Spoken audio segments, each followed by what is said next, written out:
శ్రోతలకు కథాలహరికి స్వాగతం. ఈరోజు మీ ముందుకు తీసుకురాబోయేది మద్దెల దరువు అనే కథ. సరస్వతి నిలయమైన వారణాసిలో నిత్య కళ్యాణం పచ్చతోరణంలా ప్రతిరోజు ఒక పండుగ వాతావరణమే. అక్కడ జరిగే ఉత్సవాలలో ఒక తండ్రి కొడుకు మృదంగం చాలా బాగా వాయించారు. కాశీపట్నం వాసులకు సాంస్కృతిక కార్యక్రమాలపై మక్కువ ఎక్కువ. వీణుల విందుగా సాగిన ఆ వాయిద్య కార్యక్రమానికి ముగ్ధులై కొందరు బంగారు ఆభరణాలను, కొందరు ధనాన్ని, కొందరు కొత్త బట్టలను బహూకరించారు. అవన్నీ మూటకట్టి కాశీపురవాసులకు కృతజ్ఞత చెప్పి ఇంటి దారి పట్టారు. ఇల్లు చేరాలంటే అడవి దాటాలి.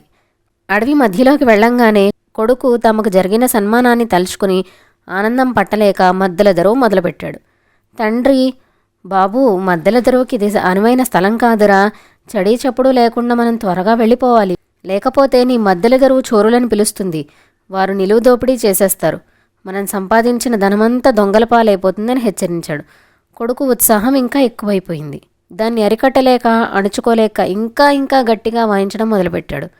తండ్రి, బాబు, అనుభవంతో చెప్తున్నానురా, డబ్బు దగ్గర ఉన్నప్పుడు గుట్టుగా ఉండాలి, ఆర్భాటం చేయకూడదు, దబ్బు దబ్బుమని దరువేస్తే డబ్బు పోతుందిరా, ఇది నీ కళ, అడవి కాచిన వెన్నెల చేయకురా, ప్రజలు విని మెచ్చాలి కానీ అడవిలో ఎందుకురా, చెట్లు జంతువులు విని ఆనందిస్తాయా, క్రూర మృగాలు విని ఆనందిస్తాయా, క్రూరమృగాలు వింటే పరుగు పరుగున వచ్చి పీకి చంపేస్తాయి, నాయన బదరా బాబు అని ఎంతో బతిమలాడాడు.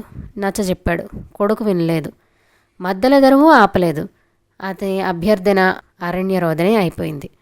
అడవి దొంగలు వచ్చి కత్తులు చూపించి వారి దగ్గరున్న సంపదనంతా దోచుకెళ్ళిపోయారు.